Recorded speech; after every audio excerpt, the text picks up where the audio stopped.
Eee, kembali bersyukur pada Allah pada siang hari ini kita kembali hadir dalam perkuliahan kita. Kita sambil menunggu yang lain juga insyaallah.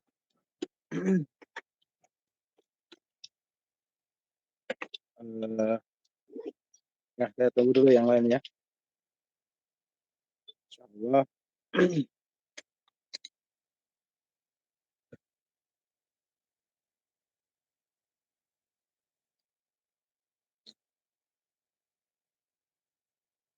Ada keluar ya.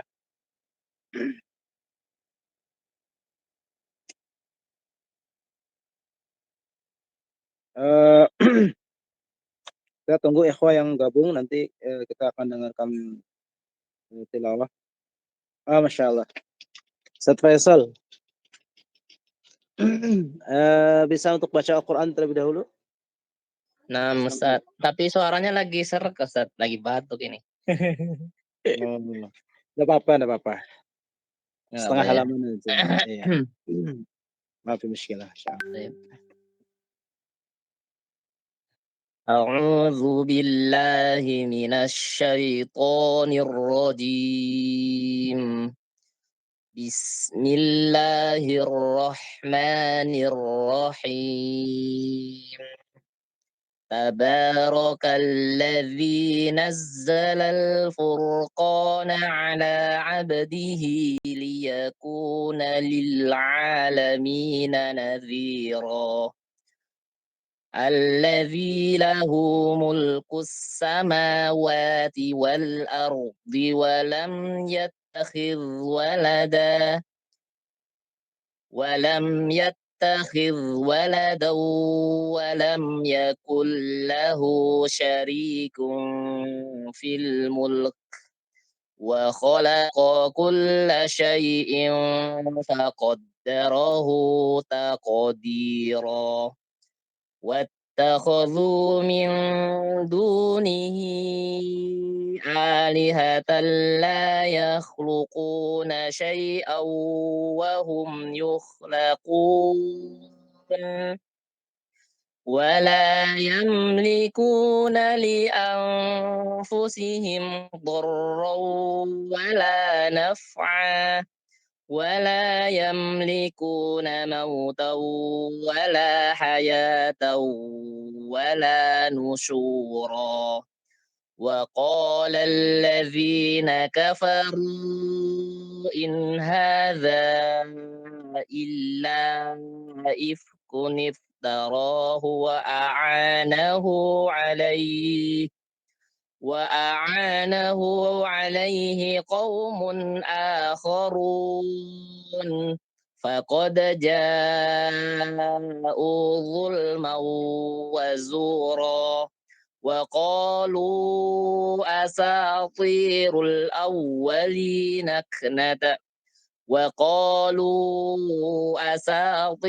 الأولين اكتتبها فهي تملى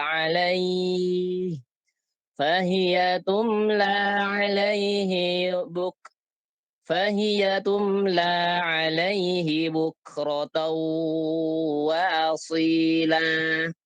قل أنزله الذي يعلم السر في السماوات والأرض إنه كان غفورا رحيما.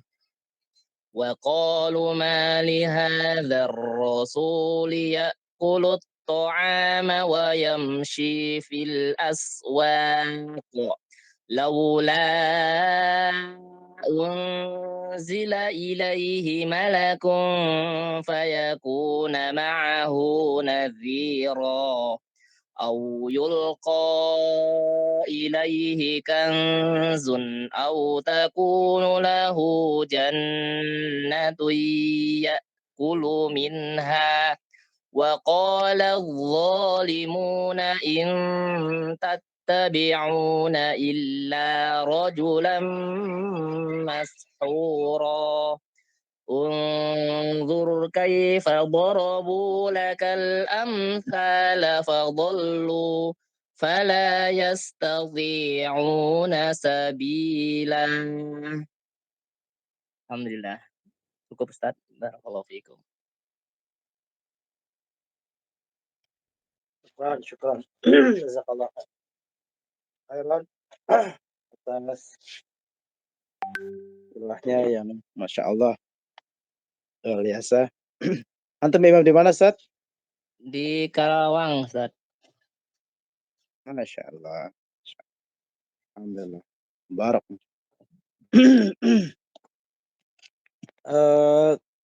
Baik. Alhamdulillah. Kami sapa untuk yang bertugas presentasi hari ini sudah hadir. Hadir Ustaz. Baik. Musta'id insyaallah. Insyaallah. Baik. Baik, untuk memanfaatkan waktu kami persilakan untuk petugas yang menyampaikan presentasi hari ini untuk menyampaikan presentasinya dan sudah dikirim ini ya Sudah Ustaz. untuk sudah ya. Baik. Tafadhal. Masykuran wa ma'jura. Bismillahirrahmanirrahim. Syukran kepada Ustaz. Jazakumullahu khairan katsiran telah memberikan waktu kepada kami untuk mempresentasikan tugas yang telah kami buat. Mungkin dimulai saja. Bismillahirrahmanirrahim. Assalamualaikum warahmatullahi wabarakatuh. Assalamualaikum warahmatullahi wabarakatuh. Waalaikumsalam warahmatullahi wabarakatuh. Alhamdulillahirabbil alamin. Wassalatu wassalamu ala Rasulillah. Allahumma ati nafsi taqwaha wa zakkiha anta khairu man zakkaha anta waliha wa maulaha. Ya, alhamdulillah pada kesempatan ini kami bisa mempresentasikan tugas yang telah diamanahkan kepada kami. Semoga Allah Subhanahu wa taala memberikan ampunan dan rahmat kepada kita, yang mana hanya beberapa orang yang mendapatkan keutamaan untuk bisa duduk di majelis ilmu, karena banyak sekali orang yang memiliki kesempatan namun hatinya belum tergerakkan, maka itu Allah Subhanahu wa taala baru memberikan nikmat kepadanya. Mungkin kami mulai. Insyaallah untuk kesempatan ini kami akan mempresentasikan metode-metode pembelajaran pendidikan agama Islam yang telah kami buat oleh Ana sendiri, Putri Agatha, dan Ukhti Sumayyah Ainul Mardiyah. Untuk metode-metode pendidikan, yang pertama metode demonstrasi, yang kedua metode eksperimen, yang ketiga metode resitasi. Lanjut.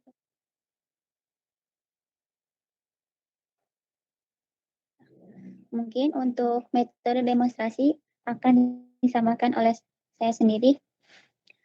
Metode demonstrasi yaitu metode demonstrasi merupakan metode yang menggunakan peragaan untuk memperjelas suatu pengertian atau untuk memperlihatkan bagaimana melakukan sesuatu kepada anak didik.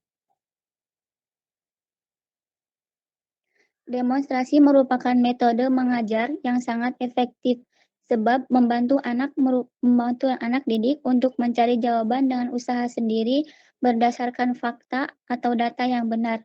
Demonstrasi yang dimaksud ialah suatu metode mengajar yang memperlihatkan bagaimana proses terjadinya sesuatu. Metode demonstrasi ini dapat diterapkan dalam pembelajaran pendidikan agama Islam, khususnya terkait dengan materi keterampilan seperti membaca Al-Quran, sholat, zikir, mengkafani jenazah, mensolati jenazah, tayamum, dan pelaksanaan haji.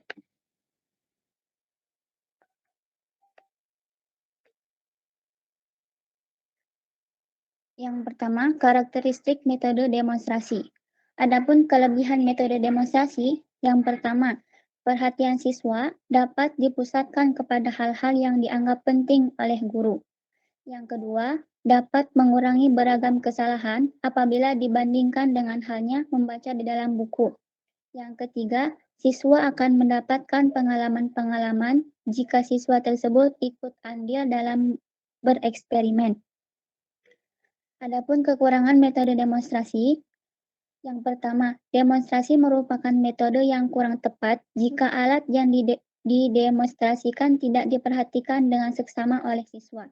Yang kedua, ketika metode ini tidak diikuti oleh semua siswa dan siswa tidak menjadikan aktivitas itu sebagai pengalaman, maka metode ini kurang efektif. Yang ketiga, tidak semua hal dapat didemonstrasikan di dalam kelas. Lanjut.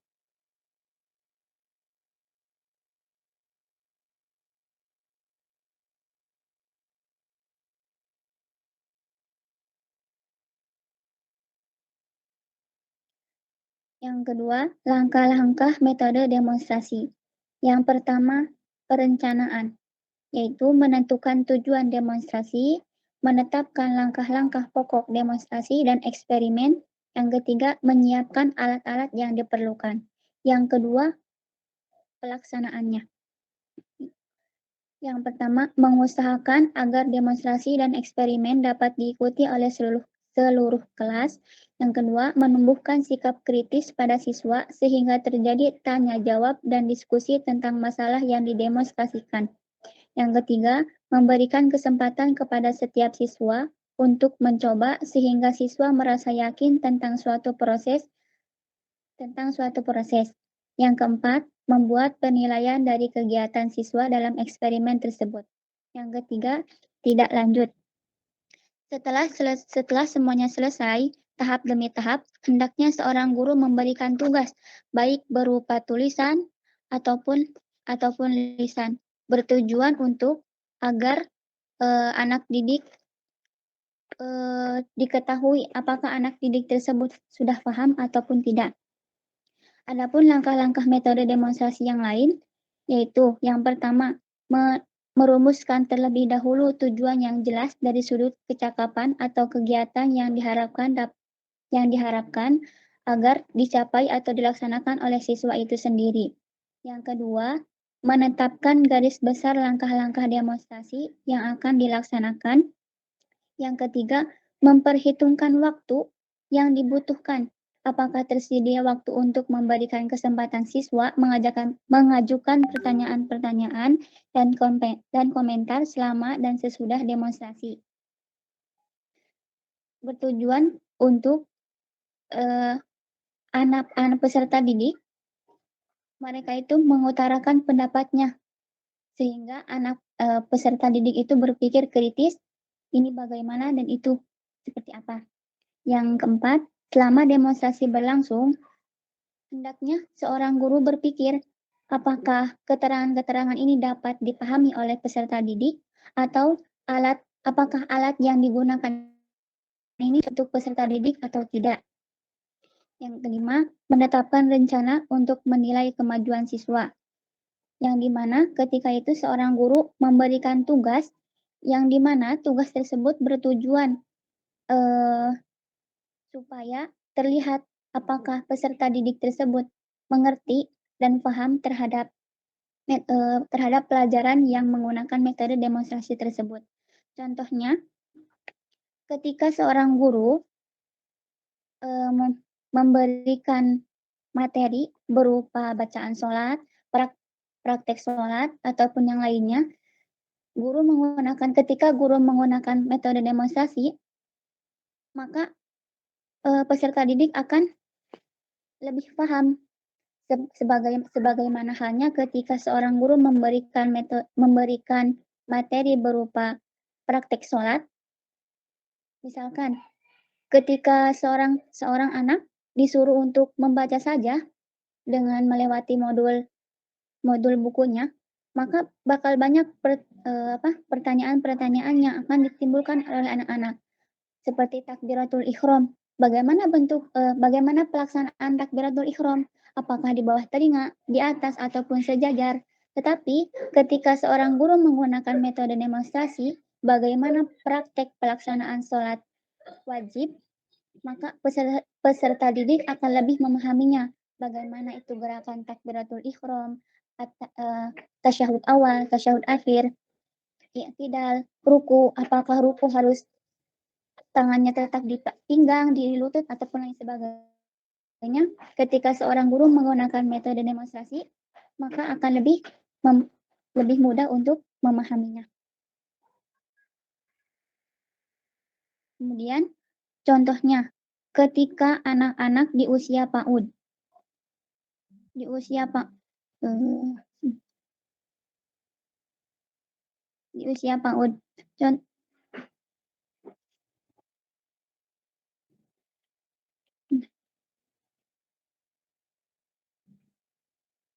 Metode ini menggunakan bantuan untuk memudahkan visual anak, sehingga pembelajaran dapat dilihat jelas oleh anak-anak. Contohnya, ketika guru ingin memperagakan bagaimana cara menyikat gigi yang baik itu untuk usia PAUD di caranya. Apakah memegangnya dengan tangan kiri, dengan tangan, pokoknya seorang guru menggunakan metode demonstrasi ini dengan alat yang cocok dan dengan urutan-urutannya yang jelas, sehingga seorang anak didik itu mudah untuk memahami pembelajaran yang disampaikan oleh seorang guru. Dilanjut tuh.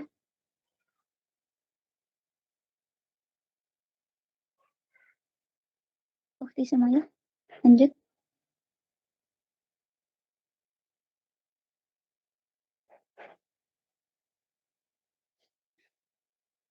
Mungkin untuk metode demonstrasi cukup sekian. Dilanjut oleh Ukti Sumayah. Tafadhol.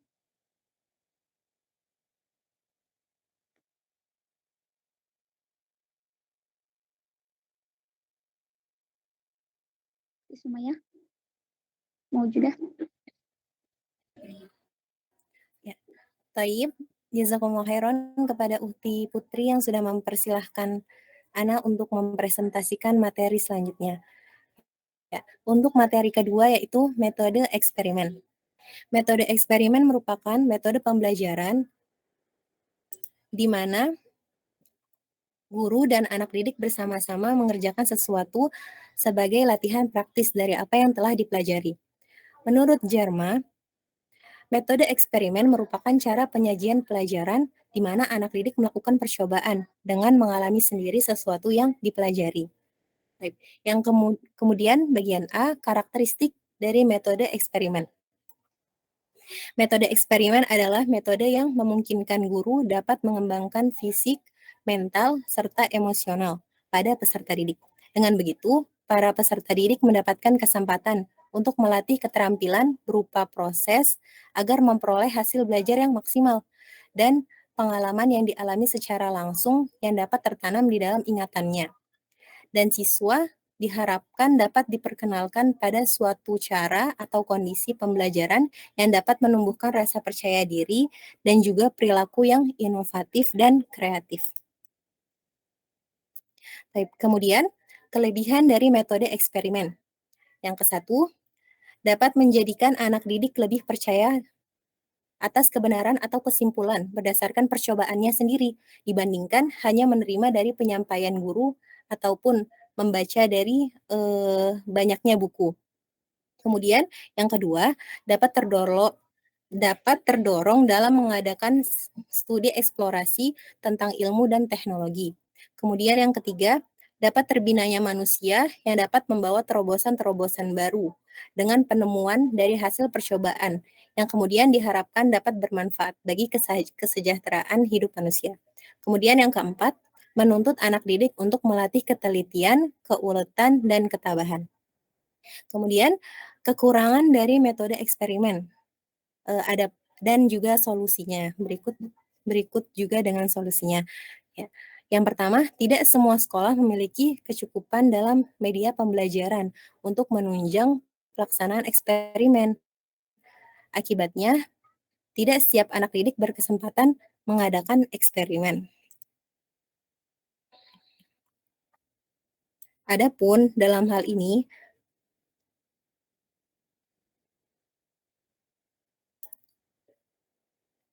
sebenarnya bisa dikembalikan kepada guru pada mata pelajaran tersebut untuk lebih mengasah kreativitas guru dalam mengajar. Bisa berupa bahan-bahan sederhana atau hal-hal yang berkaitan dengan eksperimen tersebut. Kemudian, yang kedua, yaitu metode ini memerlukan berbagai fasilitas peralatan dan bahan yang tidak selalu mudah didapati.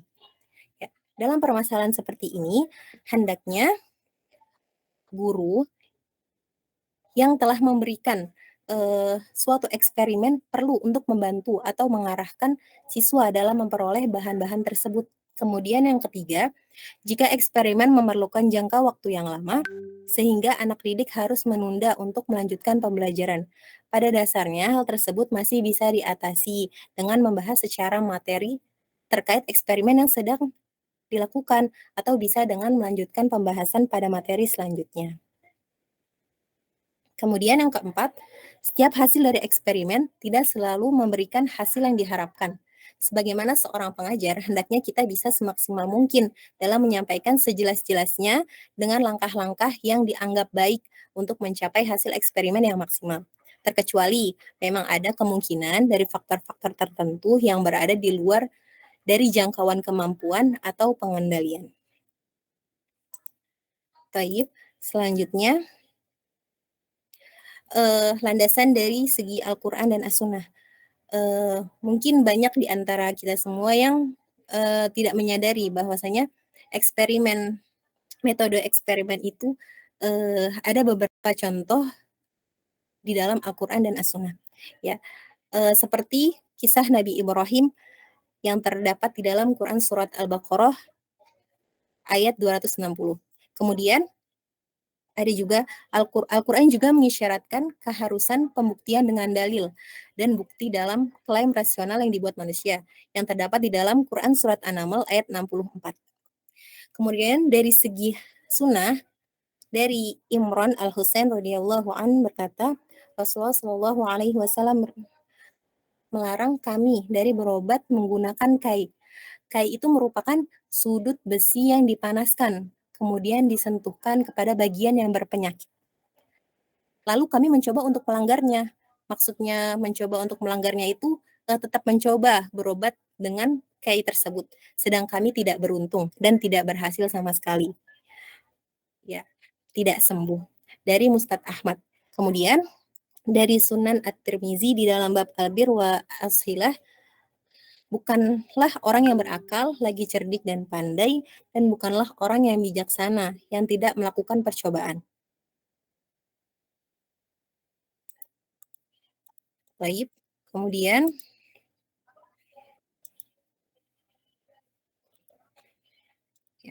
langkah-langkah dalam metode eksperimen.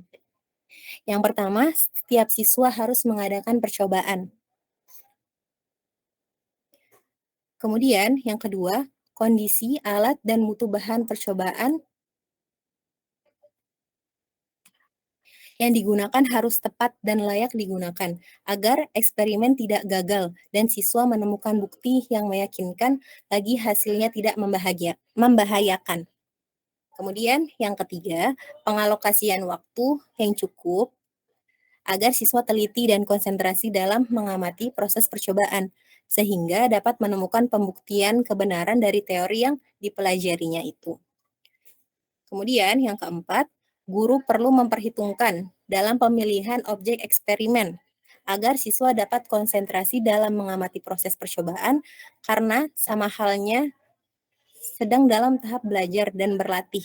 Maka perlu diberikan petunjuk yang jelas, dengan begitu siswa akan memperoleh pengetahuan, pengalaman, serta keterampilan juga kematangan jiwa. Baik, kemudian kita masuk ke metode selanjutnya, yaitu metode resitasi. Karakteristik dari metode resitasi.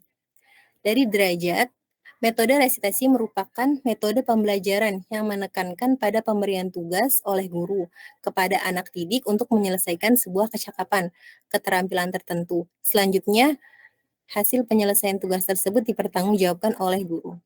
Dari Zuhairini dan Ghafir, dalam pelaksanaan anak didik tidak hanya dapat menyelesaikan di rumah, akan tetapi juga dapat menyelesaikan di perpustakaan, laboratorium, ruang-ruang praktikum, dan lain sebagainya.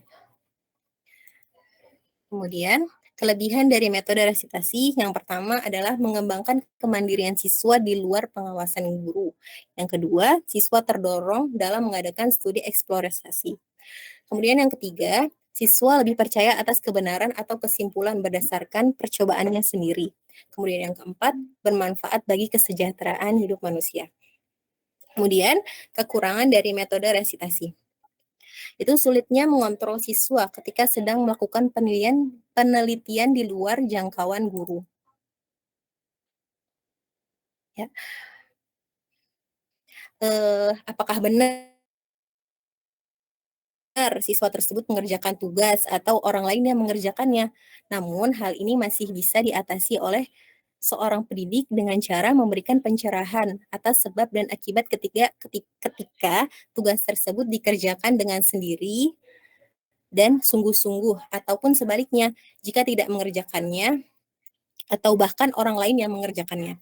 Terkhusus untuk tugas kelompok, tidak jarang yang mengerjakan hanyalah anggota tertentu, sedangkan anggota yang lain tidak ikut berpartisipasi dengan baik.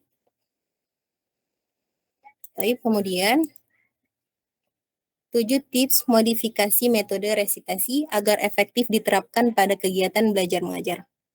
Ya, yang ke-1, memberikan tugas sesuai dengan indikator materi. Yang kedua, sesuai dengan pendekatan peta konsep. Yang ketiga, memberi petunjuk dalam pengerjaan tugas. Yang keempat, memberikan pengawasan saat mengerjakan tugas. Yang kelima, memberikan motivasi. Yang keenam, penilaian secara individu. Yang ketujuh, evaluasi hasil belajar. Ya. Baik, cukup sekian presentasi dari Ana. Ana kembalikan kepada Ukti Putri sebagai moderator. Syukran, jazakumullah wa barakallahu fiik pada Ukti Sumaya yang telah mempresentasikan beberapa metode-metode pendidikan Islam. Mungkin dari kami cukup sekian dan dibuka mungkin bagi yang ingin memberikan tanggapan atau tambahan mengenai metode-metode tersebut, itu metode demonstrasi dan metode-metode yang lainnya. Tafadhol kepada rekan-rekan yang ingin memberikan tambahan dan tanggapannya. Dan afwan Ustaz, sebelumnya qadarullah Ana tidak bisa mungkin sampai asar karena qadarullah suami Ana lagi sakit. Jadi mungkin Ana tidak bisa mengikuti sampai jika lebih dari asar Ana belum bisa Ustaz. Syukran. Tafadhol kepada akhwat yang ingin memberikan tafadhol. Baik. Di sini membahas terkait metode demonstrasi, kemudian eksperimen, kemudian realitas. Apakah bisa ketiga metode ini digunakan untuk pembelajaran yang berbasis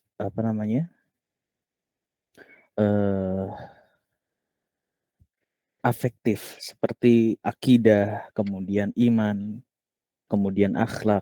Apakah bisa ketiga metode ini untuk melakukan pembelajaran tersebut? Kalau bisa mungkin sedikit contohnya seperti apa ya? Syukran wa jazakumullah khairan. Ya, wa iyyakum, insyaallah. Mungkin satu-satu ya dijawabnya. Enggak gimana Ustaz? Dia langsung di ini aja. Langsung aja, baik. Bismillah. Ya, waktunya masih Mungkin panjang, jadi langsung aja. Mungkin untuk metode demonstrasi ya dari Ana sendiri untuk pengamalan seperti akhlak ataupun adab itu contohnya bisa menggunakan metode demonstrasi karena yang kami pelajari metode demonstrasi ini sangat cocok untuk diaplikasikan terutama mengenai mengenai agama gitu. Seperti halnya ketika ada akhlak, sopan santun. Seorang guru itu merupakan contoh bagi anak-anaknya. Jadi, ketika seorang guru ingin menyampaikan bagaimana akhlak ataupun sopan santun yang baik, baik itu dengan teman-temannya, dengan anak peserta didiknya, hendaknya seorang guru mempraktekkan terlebih dahulu. Maka mungkin menurut kami menurut metode demonstrasi itu sangat cocok, sangat bisa dipraktekkan. Karena kebanyakan anak didik itu ketika misalkan diperintahkan kamu harus sholat sunnah, kamu harus sholat ini dan melakukan ini.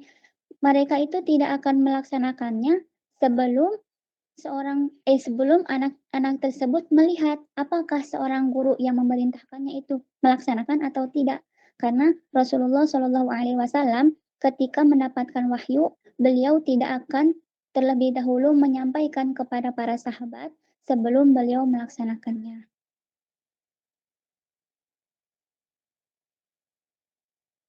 Seperti itu. Saya bantu sendiri. Syukran dan afan jika ada kekurangan. Mungkin dari Ustazah Sumayya. Taib, mungkin kalau untuk dari segi metode eksperimen bisa dilakukan juga karena metode eksperimen ini bukan hanya untuk praktek sains saja. Mungkin dengan cara mengamati fenomena alam tentang agar kita bisa membuktikan tentang kebenaran risalah dari Nabi Muhammad SAW. Kemudian anak-anak itu melakukan pengamatan dan mengidentifikasi dalil-dalil Al-Quran, mengkaji-kaji fakta kesaksian sejarah, kemudian mengamati fenomena alam tentang bukti kebenaran risalah Nabi, ya, dengan kemudian bertujuan agar anak didik dapat meyakini kebenaran akan risalah Nabi Muhammad SAW dan bisa mengokohkan keimanan anak tersebut, keimanan seluruh anak didik. Ya, untuk metode resitasi bisa dilaksanakan juga. Ya.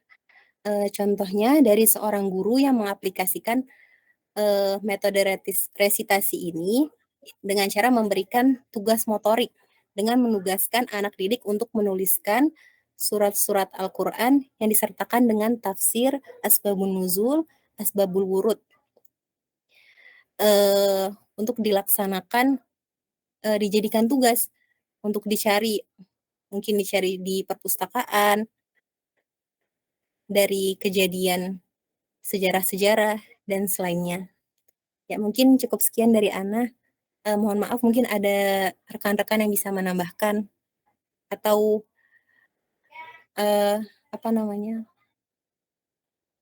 ya untuk menambahkan. Terima kasih. Jazakumullah khairan. Gimana Gagah? Mungkin dari rekan-rekan ada yang bisa menambahkan? Karena dari kami ya masih sama-sama dalam tahap pembelajaran. Baik, Masya Allah, barakallahu fikum.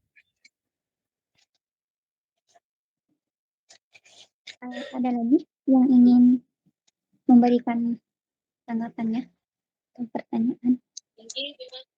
Bismillah, Ana izin bertanya terkait dengan metode resitasi. Di sini kan ada resitasi itu pemberian tugas belajar ya.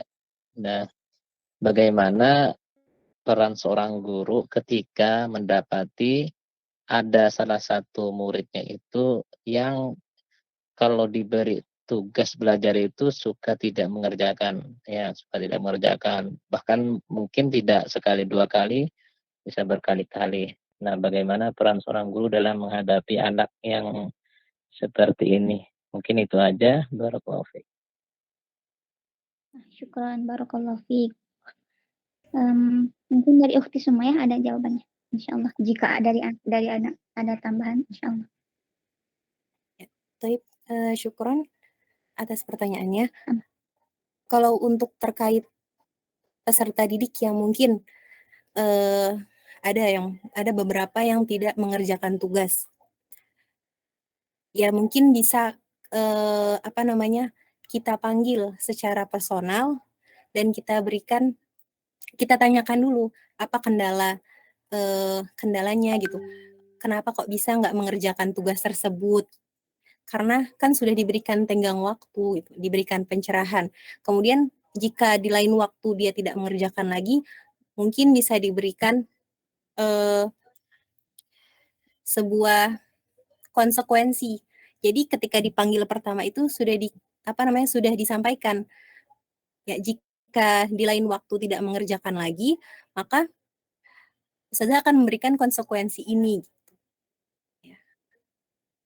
Mungkin itu Ustadz Faisal yang bisa Ana jawab. Mungkin ada sedikit tambahan dari Ana sendiri. Kebetulan kami memiliki santri yang dimana santri tersebut sangat sulit dan susah untuk mengerjakan tugas. Baik itu sudah dikonfirmasi apakah anak ini sudah seperti apa. Setelah ditelusuri, qadarullah ternyata santri tersebut tidak memiliki ruang waktu yang banyak dengan orang tuanya. Sehingga orang tua tersebut tidak bisa mendampingi anak tersebut untuk belajar. Tetapi ketika seorang guru itu berkonsultasi dengan orang tuanya, apa yang dia katakan orang tuanya?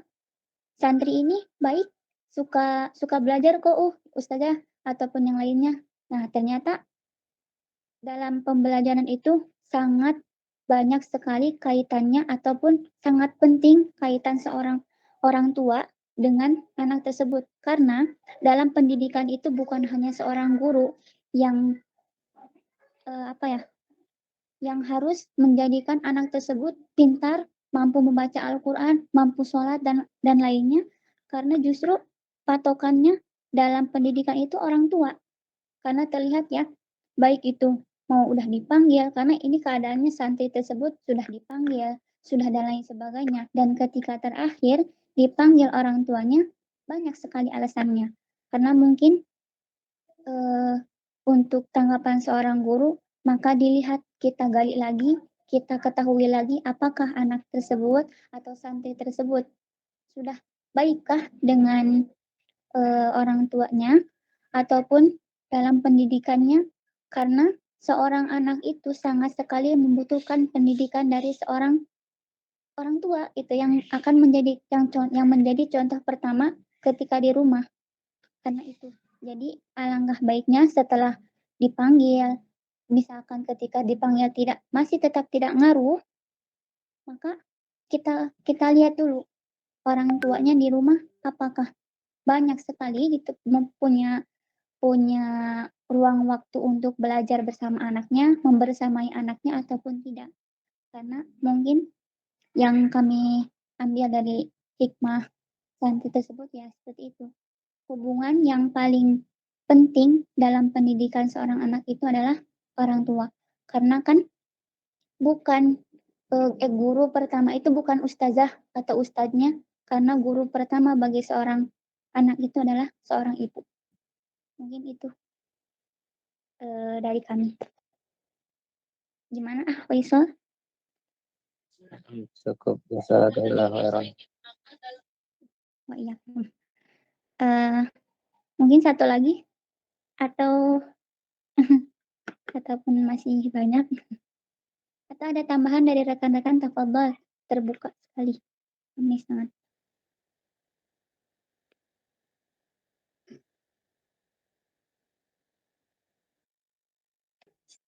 Baik, kita sambil absen dulu ya. Ini untuk yang hadir, kami sambil menunggu, mungkin ada yang mau bertanya bisa disiapkan dulu pertanyaannya. Ini juga ada yang konfirmasi izin siapa ini? Arif Septiawan, izin. Kemarin Ustadz Gaga sudah ngirim update jadwal ya, kalau nggak salah ya, update mahasiswa ya, yang baru.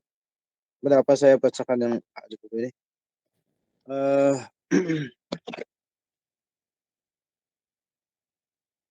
Dari saya bacakan yang sering hadir saja di sini. Anggis Marliana. Hadir Ustaz. Baik, ini kelompok 5 sekarang ya.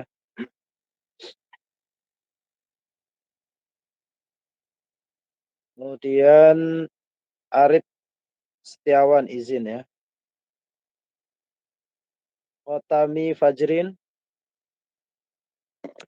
Ustaz. Hadir. Delani Ros. Hadir Ustaz. Hadira. Dia Uzzahra. Hadir Ustaz. Hadira. Derajat Roprianto.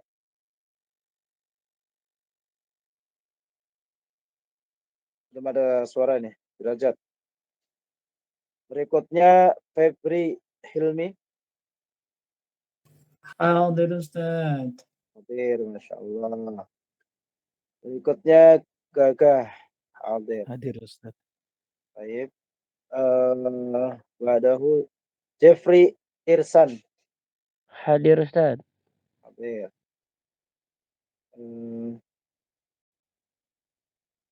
Muhammad Faisal. Hadir. Baik. Muhammad Abdul Majid. Hadir Ustaz.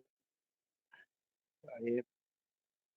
Muhammad Rerik Ursan. Belum ada. Muhammad Saleh Fauzan. Tadi sempat hadir ya, tapi mungkin keluar itu tadi sempat. Muhammad Sugiarto. Hadir Ustaz. Hadir. Nazar Husaini. Hadir Ustaz. Hadir. Alhamdulillah. Nasiro Salsabila. Hadir Ustaz. Nasiro. Neti Hidayati. Hadir Ustaz. Baik. Ardin Syah. Hadir Ustaz. Baik. Putri Agatha. Alhamdulillah. Rabuan Syah.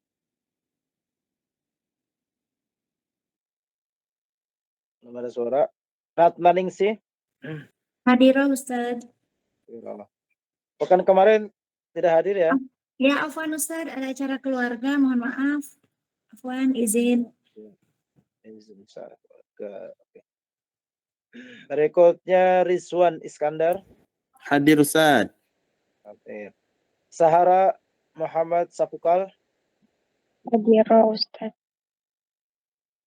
Hadir. Sumaya Ainul Mardiyah. Hadir Ustaz. Baik. Wakid Saifuddin. Wakid Saifuddin. Belum ada suara. Yusuf Ibnu Kahono. Hadir Ustaz. Masya Allah. Barakallahu fiik. Yusuf Sarhan. Hadir Ustaz. Afwan kemarin nggak hadir Ustaz. Iya, pekan kemarin kenapa Ustaz? Ana lagi di luar berpergian terus lupa telat Ustaz, jam 1.40 baru masuk nggak bisa lagi. Oh ya, siap.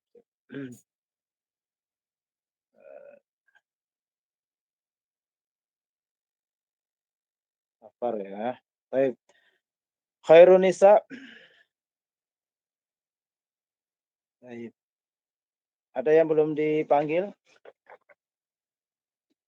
Sudah semua insya Allah ya. Baik. Kami persilakan lagi kalau ada yang ingin bertanya berkenaan dengan presentasi hari ini. Apa Anda izin Silakan. bertanya? Syukran. Assalamualaikum warahmatullahi wabarakatuh. Waalaikumsalam warahmatullahi wabarakatuh. Insyaallah, terima kasih atas pemaparan materi dari kelompok 5. Yang ingin Anda tanyakan tadi membawakan kalau nggak salah 3 dalil, yaitu Al-Quran dan 1 riwayat hadis tentang dikai.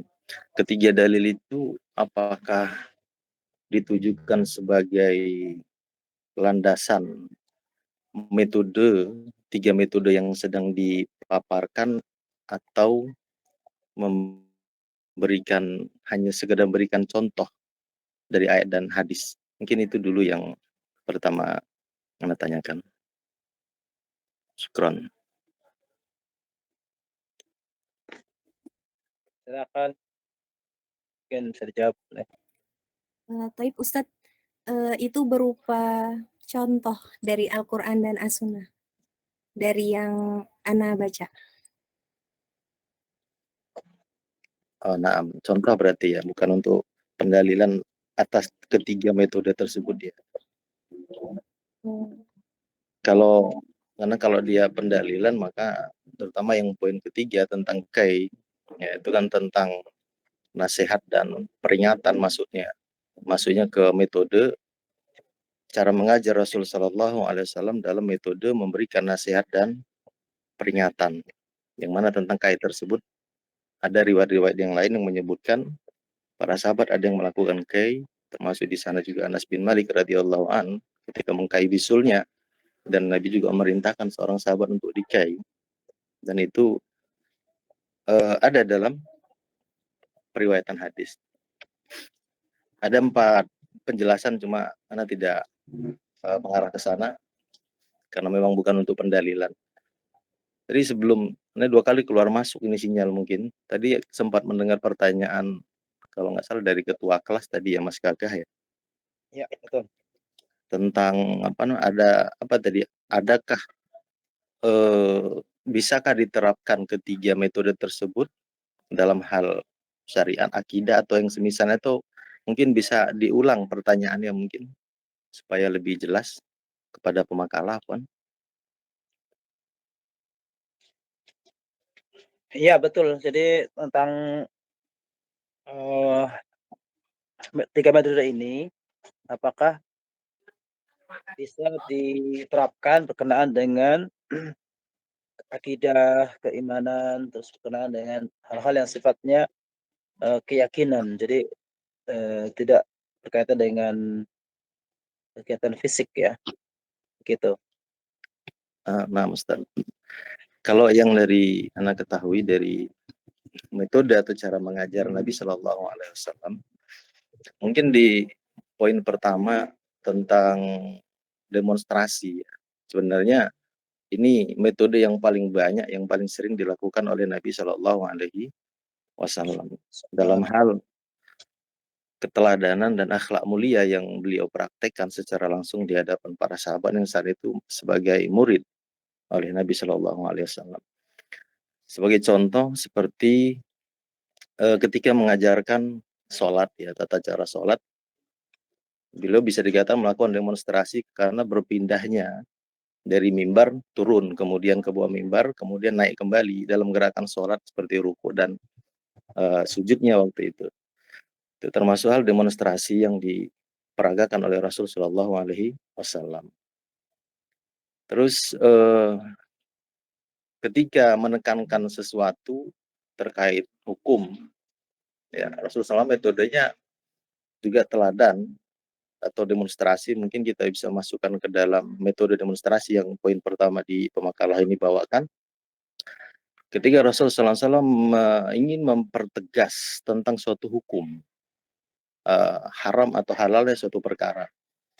Jelaskan dalam sebuah riwayat, beliau Sallallahu Alaihi Wasallam itu mengambil sehelai sutra, kain sutra dengan tangan kirinya, dan kemudian mengambil emas dengan tangan kanannya. Beliau mengangkat kedua tangannya untuk memperlihatkan, memperagakan, menunjukkan kedua benda tersebut. Lalu beliau bersabda, kedua benda ini diharamkan bagi kaum laki-laki. Maka ini mungkin bisa kita anggap sebagai masuk ke dalam sebagaimana metode dakwah Nabi Sallallahu Alaihi Wasallam untuk memberikan demonstrasi sehingga para sahabat atau para murid lebih bisa mengingat, mengetahui apa yang sedang diajarkan oleh pendidiknya atau gurunya atau ustadznya atau dai yang menyampaikan ilmu agama. Untuk eksperimen, ya, untuk eksperimen, jadi dijelaskan beberapa tujuan dan juga kelebihan kekurangan daripada metode eksperimen. Kalau kita melihat dari metode Nabi Shallallahu Alaihi Wasallam dalam eksperimen, kadang beliau menyampaikan sesuatu hal itu sengaja disamarkan untuk menunjukkan keistimewaan sesuatu atau buruknya sesuatu. Mungkin sebagai contoh, dalam sebuah riwayat, Anda lupa sebenarnya riwayatnya, cuma kisahnya cukup ingat ini. Ketika Nabi Shallallahu Alaihi Wasallam sedang duduk dengan para sahabat, kemudian beliau berkata, sebentar lagi akan datang kepada kalian seorang ahli surga. Maka datanglah seorang laki-laki yang di situ disebutkan ciri-cirinya janggutnya basah seperti orang habis wudhu dan menenteng kedua sandalnya di tangan kirinya, dan hal itu terjadi berulang selama 3 kali di hari yang berbeda.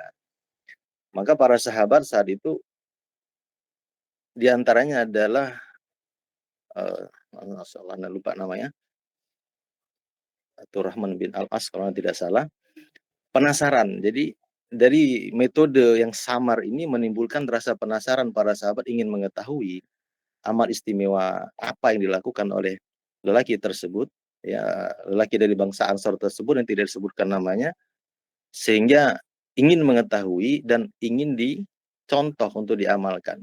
Jadi termotivasinya sahabat dengan metode tersebut, sehingga dilakukanlah kalau bahasa kita mungkin penelitian dengan membuntuti sahabat tersebut, lelaki tersebut dari bangsa Ansor itu, sehingga diketahui apa sih sebenarnya amalan istimewa dari lelaki yang disebut Rasulullah sebagai ahli surga tersebut. Namun memang tidak ditemukan amalan-amalan istimewa yang tidak biasa dilakukan oleh sahabat. Bahkan mungkin dijelaskan dalam hadis itu terlihat amalannya hanya amalan yang sederhana. Namun ketika dijelaskan alasan kenapa diikuti bahkan sampai bertamu dan menginap selama 3 hari, disebutkan bahwasanya aku mendengar Rasulullah SAW bersabda, engkau disebut sebagai seorang ahli surga. Jadi itu alasan saya untuk menginap di rumahmu, ingin mengetahui amal istimewa apa yang kau amalkan. Maka sahabat laki tersebut menjawab, tidak ada ma huwa illa ma ra, tidak ada amal istimewa apapun yang aku lakukan terkecuali apa yang telah engkau lihat.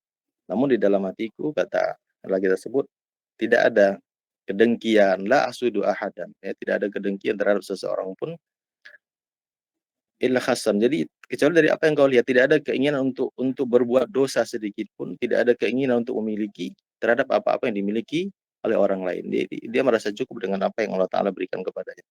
Nah, dari kisah ini mungkin bisa kita letakkan sebagai metode eksperimen. Jadi sahabat melakukan eksperimen tentang apa yang disampaikan oleh Nabi Shallallahu Alaihi Wasallam, sehingga memunculkan keinginan motivasi bagi para sahabat, bagi para murid untuk lebih mengetahui apa sih sebenarnya yang ada di pelajaran ini, sehingga mendapatkan sebuah hasil yang kemudian bisa diterapkan atau diamalkan. Kalau untuk resitasi tadi, ya mungkin sifatnya seperti pemberian tugas ya. Afwan Ustaz, Ana izin ini Ana boleh berbicara lebih banyak Ustaz? Afwan. Pak, silakan Ustaz. Saya membuka kesempatan untuk aktif. Ustaz. Sekali lagi kawan-kawan, afwan ya, ini karena kemarin kita sering membahas bagaimana sih sebenarnya metode Rasulullah SAW. Jangan kita hanya berbicara metode Rasul, metode terbaik. Bagaimana sebenarnya implementasi cara dakwah, cara mengajar Nabi Shallallahu Alaihi Wasallam tersebut. Kalau untuk resusitasi yang coba Anda pahami ya, pelajari, bahwasanya mungkin kalau kita bisa ambil contoh tentang ketika Rasul dan para sahabat berdiri kemudian dilewati oleh jenazah. Ada yang jenazah dibawa ya. Mungkin ini bisa sekaligus ketiga metode tersebut, yaitu demonstrasi, eksperimen, dan resusitasi ya. Jenazah yang pertama lewat, para sahabat mengatakan tentang kebaikan-kebaikan daripada jenazah tersebut. tentang kebaikan-kebaikan jenazah. Kemudian Rasulullah mengatakan pasti, pasti, pasti. Lewat lagi jenazah yang kedua, para sahabat mengatakan tentang satu hal yang buruk tentang jenazah tersebut. Rasulullah mengatakan juga pasti, pasti, pasti. Maka seorang sahabat, kalau tidak salah Abu Bakar Siddiq radhiyallahu an, bertanya, ya Rasulullah, ketika jenazah yang pertama lewat, orang-orang mengatakan tentang kebaikan, kau mengatakan pasti, pasti, pasti. Dan yang kedua lewat, para sahabat mengatakan tentang keburukan, kau juga mengatakan pasti, pasti, pasti. Mengapa ya Rasulullah? Maka Rasulullah SAW menjawab bahwasanya yang pertama, aku katakan pasti, pasti, pasti dia masuk surga. Karena kebaikan yang disampaikan oleh sahabat yang melihat ketika jenazahnya lewat. Adapun jenazah yang kedua, mereka mengatakan tentang hal-hal buruk. Rasul mengatakan juga pasti, pasti, maka dia pasti masuk ke dalam neraka. Karena sesungguhnya kalian adalah saksi. Kalian akan menjadi saksi terhadap apa yang telah kalian persaksikan. Jadi kalau kita tarik ketiga metode tadi dalam riwayat ini, dalam kisah ini, maka bisa kita temukan. Demonstrasinya adalah jenazah yang lewat, 2 jenazah.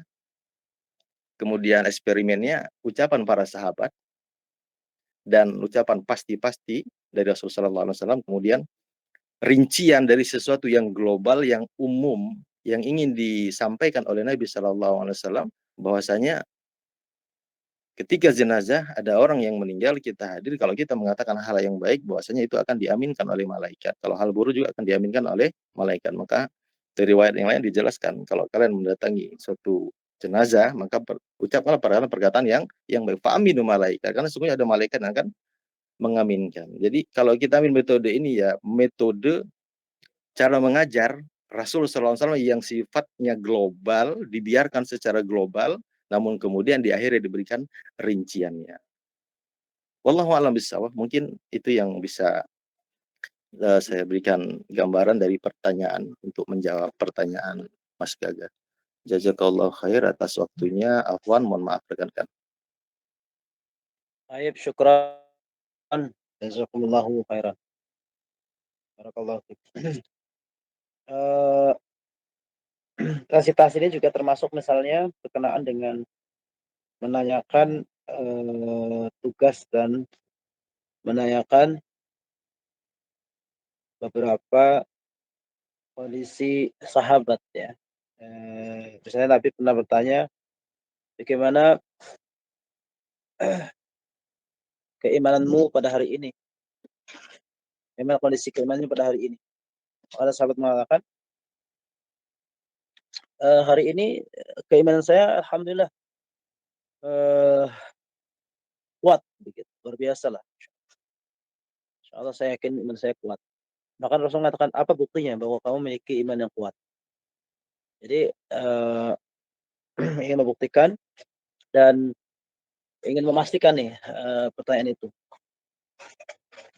Maka beliau mengatakan, sahabat itu mengatakan, saya merasakan bahwa surga ada di hadapanku sehingga aku beribadah dengan sungguh-sungguh, dan saya merasakan bahwa neraka di belakangku sehingga saya menjauhi dari kemaksiatan sejauh-jauh. Maka Nabi SAW mengatakan, kamu benar.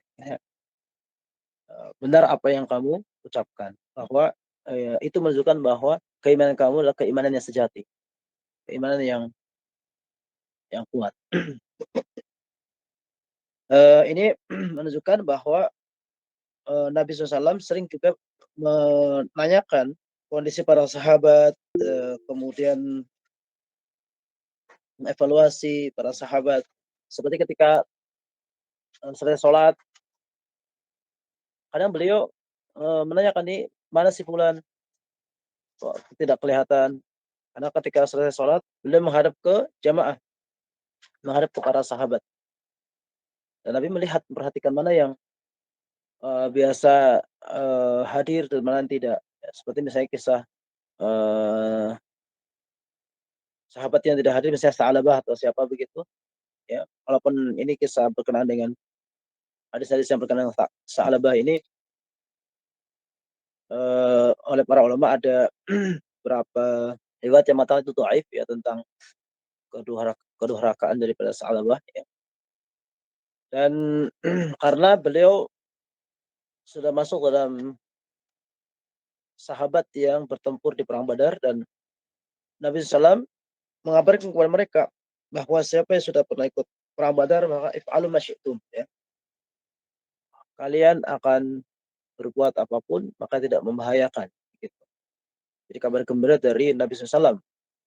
Maka riwayat yang berkaitan dengan Sa'labah ini perlu dicermati dan perlu hati-hati untuk menyebutkan nama sahabat. Kalau misalnya berkaitan dengan keburukan harus benar-benar dikonfirmasi keseluruhan hadisnya. Tapi yang kita ingin lihat bahwa Nabi SAW sering yang menanyakan kepada sahabat, kondisi sahabat, kemudian penugasan sahabat. Kalau kita mungkin pernah lihat juga seperti metodenya Kiai Haji Ahmad Dahlan ya, ketika mengajarkan surah Al-Ma'un kepada murid-muridnya,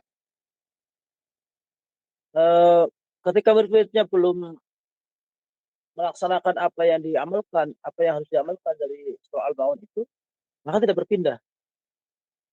Ya. Jadi setiap muridnya ini harus sudah mengamalkan dulu, ya, menafkahi anak yatim, dan kemudian membantu fakir miskin, dan seterusnya ya, yang itu menjadi bagian dari praktek dan termasuk pemberian tugas yang harus dilaksanakan. Kemudian juga seperti kita melihat ada seorang sahabat tabi'in ya, yang beliau diminta oleh teman-temannya, oleh para budak ya,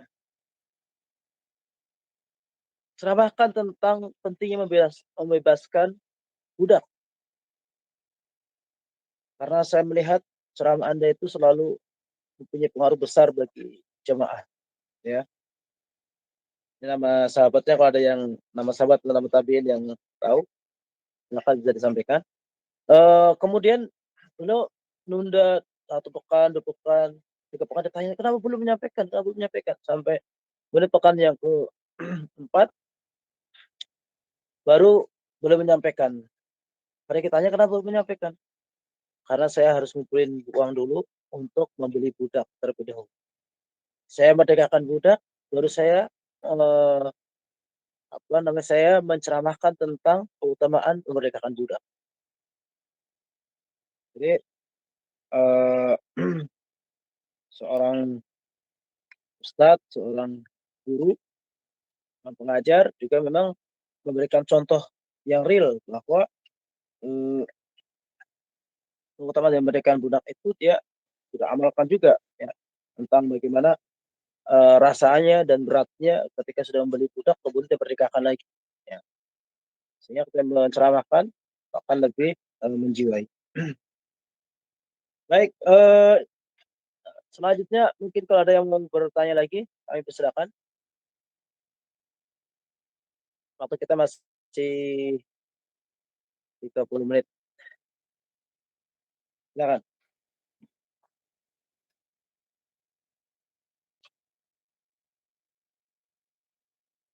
Untuk pekan depan insyaallah metode pembelajaran pendidikan agama Islam yaitu kerja kelompok dan bermain peran.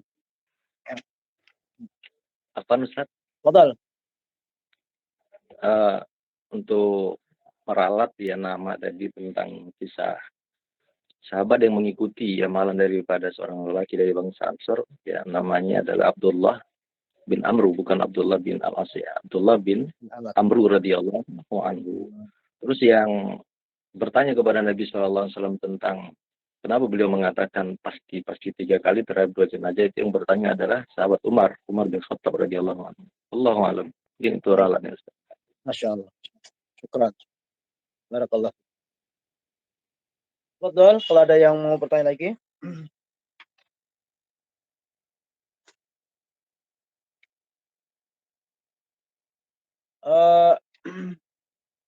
Kemudian kami izin, jadi dari presentasi yang antum sudah bikin itu nanti akan dimasukkan di ini ya, classroom ya. kelasku untuk materi yang bisa dimurojaah dan bisa dipelajari kembali, insyaallah. Dan syukran antum sudah membuat presentasi tersebut ya, insyaallah. Silakan kalau ada yang bertanya.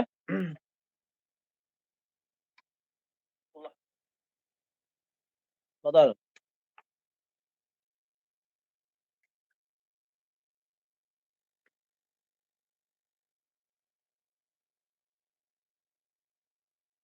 Tadi seperti ada suara ini. Nggak jadi. Baik. Mungkin saya ini ya closingnya dan tambahan-tambahan ya. Metode demonstrasi ini memang sebagai seorang guru, sebagai pendidik, sebagai dai, ustadz, ya, para dosen, perlu untuk menerapkan metode-metode yang ada sebagai bagian dalam proses pendidikan yang menarik ya bagi peserta didik kita. Tentu kalau kita hanya metodenya satu metode mungkin anak cenderung pasif. Contoh misalnya katakan misalnya kalau tahfidz misalnya. Mungkin kita bisa semacam buat kuis ya untuk menebak ayat ini dalam surat apa, ayat yang saya bacakan ini dalam surat apa. Itu untuk bagaimana agar anak itu hafal surat-surat yang sedang dihafal. Ya, dengan ada kuis. Kemudian misalnya lari ya saya ayat beberapa ayat itu dikumpulkan satu tempat, kemudian suruh disusun tapi dengan mengambil di satu tempat yang cukup jauh misalnya untuk berlari gitu. Siapa yang cepat dan ayat itu sesuai dengan urutannya, maka ada yang menang. Yang diberikan hadiah, diberikan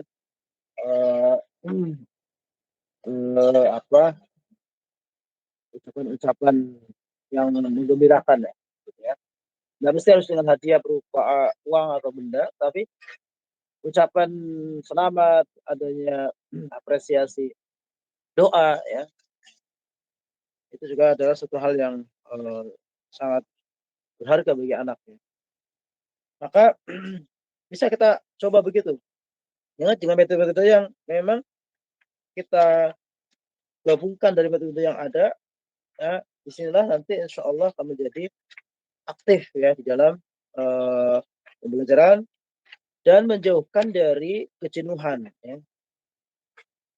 Ya, seperti misalnya kami baru kemarin 4 hari ya, dari Yogyakarta ya. Saya untuk melihat langsung Masjid Joktarian, melihat Masjid Kauman, kemudian tadi turut ke Keraton dan juga di beberapa destinasi yang kita kunjungi. Nah, itu adalah upaya kita untuk langsung melihat langsung sejarah yang sudah diajarkan di PS misalnya. Kemudian juga bahasa Indonesia. Sekarang dari perjalanan selama 4 hari, Kamis, Jumat, Sabtu, Ahad, tadi saya baru sampai pagi. Itu suruh ditugaskan kepada anak untuk membuat cerita dari perjalanan selama 4 hari tersebut. Nanti masuk ke tugas dari bahasa Indonesia. Bahasa Indonesia itu kan bagaimana membuat cerita, bagaimana membuat berita, yang itu nanti dapat nilai tersendiri. Kemudian juga misalnya dari sisi ibadah misalnya dan akhlak. Ketika dalam perjalanan ini siapa yang paling dermawan di situ, siapa yang paling perhatian dengan teman-temannya, siapa yang cuek-cuek saja, siapa yang malas-malas saja gitu ya. Itu kita akan bisa lihat gitu. Jadi adanya metode-metode yang ada ini akan menjadi bagian dalam sistem pembelajaran yang menjauhkan dari kejenuhan, ya. Dan lebih menguatkan lagi semangat belajarnya. So, dengan kita melihat langsung lingkungan di sana di Yogyakarta yang berbeda dengan di Depok, ya, berbeda dengan di Jakarta, kesederhanaan di sana, ya, kemudian eh, apa namanya, sopan santun yang bisa kita lihat di orang-orang Yogyakarta, yang kata-katanya lembut, bahasanya halus, gitu ya. Nah, itu nanti akan berbekas ke anak-anak kita, ya, didik kita. Dan memang di situ juga dilatih untuk menjauhkan diri dari ucapan-ucapan yang tidak baik, ya. Karena kan zaman sekarang ini banyak terpengaruh oleh lingkungan yang mungkin pergaulannya bebas, ya, artinya bercampur lah antara anak-anak jalanan dengan anak-anak pelajar. Kadang-kadang kan ada keluar kata-kata yang kasar, bahasa-bahasa binatang dikeluarkan, pun binatangnya. Kemudian juga melihat berbagai macam sisi dari rihlah, dan ini juga pernah dicontohkan saya oleh beberapa sahabat, ya, dan sekolah Nabi ketika perang Badar, ketika perjalanan di peperangan. Nah, disitulah ada pengajaran yang Nabi ajarkan kepada para sahabat. Semakin mendekatkan ukhuwah antara satu dengan lainnya, semakin saling memahami, semakin nampak kelihatan karakternya. Itulah dalam perjalanan dalam safar.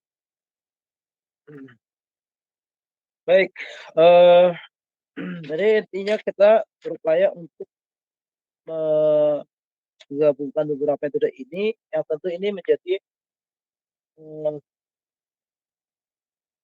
apa namanya, tambahan suplemen buat kita, ya, suplemen kita. Karena kalau kita banyak memasukkan dalam diri kita ilmu, maka output juga akan banyak ilmu yang keluar, ya. Kalau kita banyak mengetahui metode-metode pembelajaran, maka ketika kita mengajar kepada siswa-siswi kita, kepada santri-santri kita, itu akan banyak variasi dalam mengajar, sehingga tidak jenuh, sehingga tidak membosankan, ya, menarik perhatian, ya, dan seterusnya.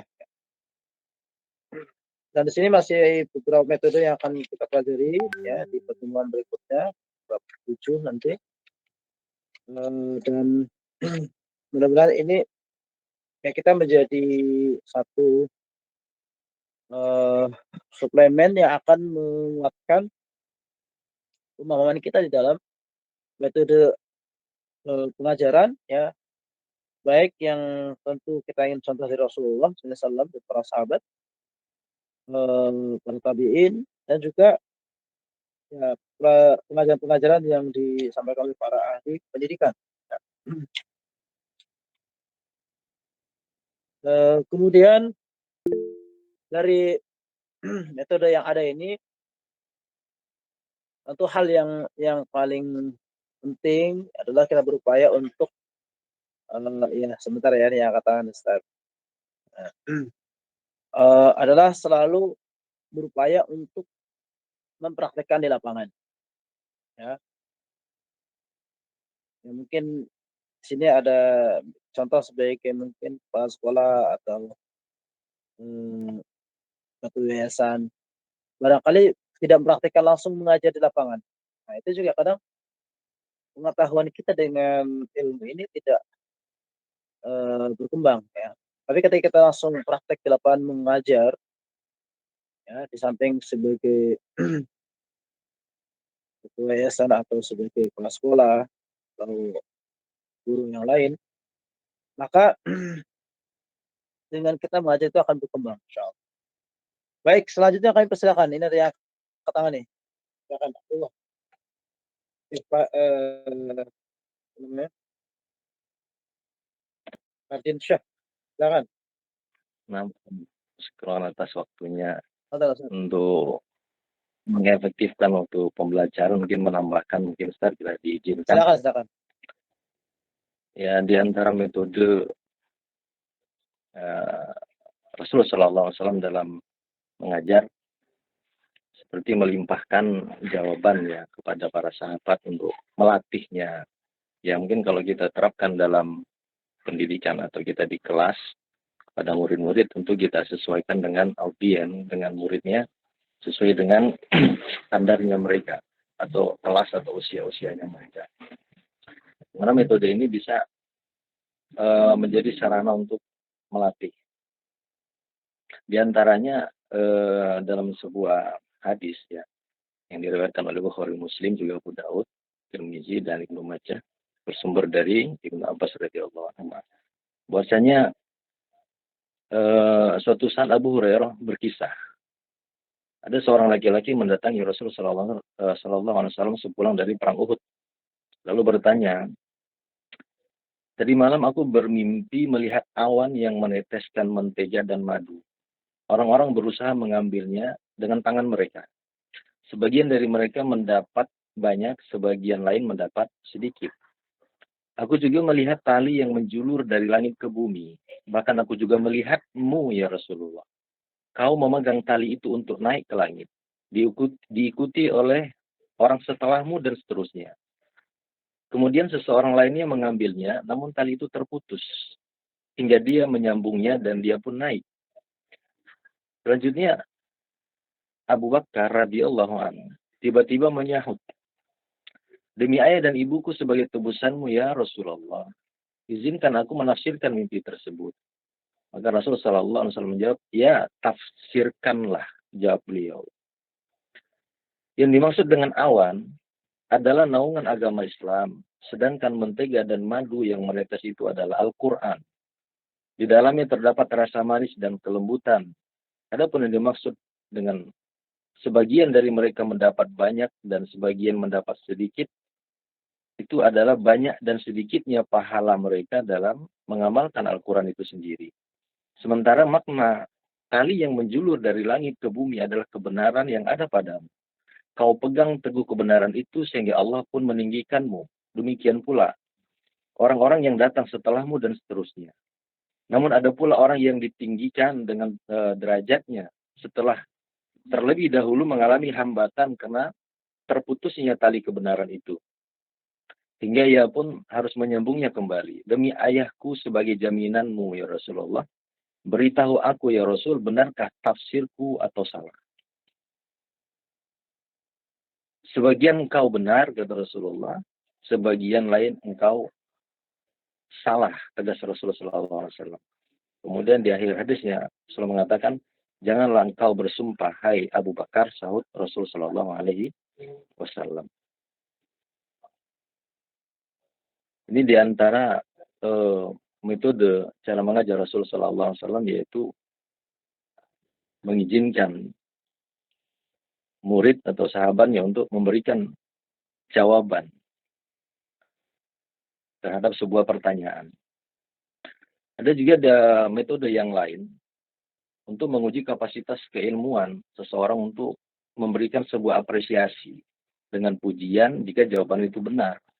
Kalau kita terapkan kepada murid-murid di kelas, murid-murid didik kita mungkin, ya kita berikan reward. Nomor 3 kata reward, kalau jawabannya benar, kita mungkin berikan sebuah hadiah dalam kelas, mungkin berupa disesuaikanlah dengan standar muridnya. Kalau dia mungkin standarnya SMP ataupun SMA atau mahasiswa, mungkin diberikan kitab itu sangat bermanfaat sebagai hadiah kalau jawaban itu benar.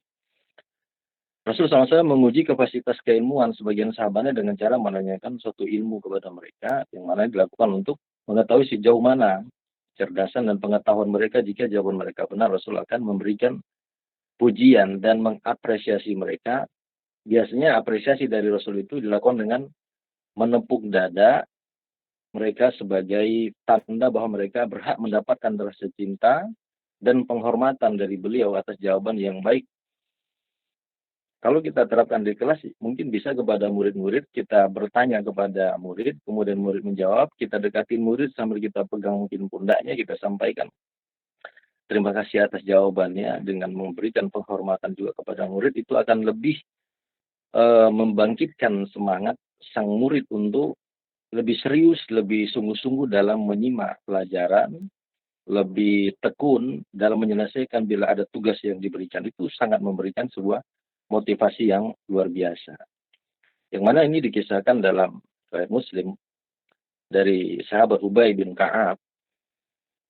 Rasulullah SAW pernah bertanya kepadaku, "Wahai Abu Al-Munzir, ayat manakah dari Al-Quran yang menurutmu paling agung?" Kujawab, Allah dan Rasulnya lebih tahu. Rasul mengulangi pertanyaan, "Wahai Abu Al-Munzir, tahukah saudara ayat manakah dari Al-Quran menurutmu paling agung?" Maka aku pun menjawab, Allahu la ilaha illa wal hayyul qayyum. Maka Rasul lalu menepuk dadaku dan berujar, "Semoga ilmumu membuatmu tenang, wahai Abu Al-Munzir." Ini juga diantara metode cara mengajar Nabi Shallallahu Alaihi Wasallam yang bisa kita terapkan kepada murid-murid yang memang menjadi anak didik yang diamanahkan kepada kita untuk membangun jiwa dan naluri mereka dalam menerima pelajaran, mengingatnya dan bisa mengamalkan, mengaplikasikannya kelak dimanapun mereka berada. Banyak metode-metode yang lain ya, seperti pelajaran melalui gurauan dan candaan. Ada juga metode dari Rasulullah SAW dalam mengajar itu seperti menekankan pelajaran dengan sumpah ya, memberikan penekanan dengan sumpah sehingga lebih mengingatkan bagi sahabat atau bagi para murid mengulang-ulang ucapan 3 kali untuk menekankan isi pembicaraan. Dan ini semua dijelaskan di bagaimana metode dakwah ya, atau cara Nabi Shallallahu Alaihi Wasallam dalam memberikan pengajaran kepada para sahabatnya. Di antaranya juga ada seperti membangkitkan perhatian pendengar ya dengan mungkin cara memanggil berulang-ulang atau menunda jawaban sehingga dia fokus kepada ustadz atau kepada guru pembimbing dengan memanggil namanya berulang-ulang atau menunda jawaban dalam beberapa saat. Karena sering ada pertanyaan sahabat dijawab tidak langsung hari itu, bahkan bisa hari kedua atau hari ketiga. Wallahu a'lam, mungkin itu sedikit tambahan Ustaz. Afwan, jazakallahu khair atas waktunya. Jazakumullah khairan. Barakallahu. Ya, tentu ini bisa kita kembangkan lagi nanti di parentin ya, parentin untuk anak yang di sana banyak metode-metode tadi sudah disampaikan oleh ya, Kapten Syah. Dan tentu ini semua yang membuka wawasan lah dan ilmu yang baru buat kita untuk lebih baik lagi dalam mengajar, dalam mendidik. Dan dari apa yang kita jalani sebagai pendidik ya, ataupun profesi apapun lah, usahakan untuk kita nikmati dan kita syukuri ya. Ini yang perlu untuk kita tanamkan di dalam diri kita. Kadang-kadang dia lebih senang melihat rumput tetangga yang kelihatan lebih hijau dibandingkan yang ada di dirinya. Artinya ketika melihat orang mungkin ada yang sukses misalnya di usaha, kemudian akhirnya dia meninggalkan keilmuannya dalam mendidik dan mengajar misalnya, dalam berdakwah. Tentu yang lebih baik ya seperti kita sampaikan secara umum adalah bisa menggabungkan berbagai macam amal soleh ya. Macam ada usaha sebagai pengajar juga dan seterusnya. Tapi kita sebagai pengajar yang kita sekarang belajar manajemen pendidikan atau jurusan pendidikan, ini kita dari awal harus berupaya untuk mengolah diri kita. Ya, mengolah diri kita dari dalam bahwa amalan sebagai guru itu adalah amalan yang mulia. Karena Nabi SAW contohkan, karena para sahabat contohkan para ulama, para masyayikh ya, yang memang Allah bukakan ya, wa may yu'tal hikmata faqad utiya khairan katsira. Ya, barang siapa yang diberikan Allah hikmah, maka sungguh telah mendapatkan kebaikan yang sangat banyak. Eh, Kami juga tadi ya dalam sebuah patah mengatakan man thabata nabata, ya mana siapa yang istiqomah maka dia akan bisa tumbuh ya. Dan juga fil harokati barokah, dalam bergerak ada keberkahan. Ini adalah isyarat-isyarat yang memotivasi kita untuk semakin profesional dalam bidang yang Allah telah buatkan buat kita. Jadi ada yang pakar di dalam pendidikan, ada pakar ekonomi, ada pakar kedokteran, ya, ada pakar dalam bisnis, pengusaha, ya. Nah, ini kita perlu syukuri dan kita nikmati, kemudian kita ridho dengan takdir Allah, dan kita kemudian berusaha untuk menjadi yang terbaik ya, pada bidang-bidang yang Allah telah buat kita. Karena mudah-mudahan ya, yang kita dapatkan dalam metode pengajaran ini, semakin kita lebih profesional, menjadi guru yang dirindukan oleh murid-muridnya, menjadi guru yang bisa menginspirasi murid-muridnya, bisa membangun potensi muridnya, yang bisa memberikan kontribusi besar buat sekolah atau yayasannya yang dia kelola di situ. Saya juga untuk menjadi jamaah masjid yang bisa memberikan kontribusi besar juga untuk makmuran masjid. Ya, atau kita secara umum di Indonesia ini, bahkan dunia Islam. Dalam dunia Islam misalnya katakan seperti Syekh Nasir Albani, beliau membuat karya bagaimana membuat silsilah hadis sahihah ya. Kemudian saya mentashih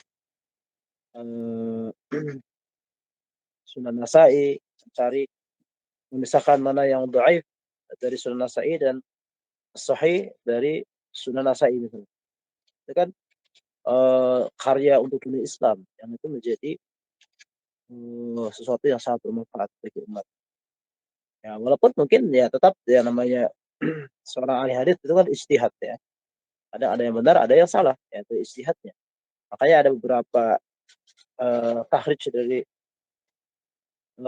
Syalbani, ada yang berbeda dalam satu kitab dengan kitab yang lain. Itulah manusia ya.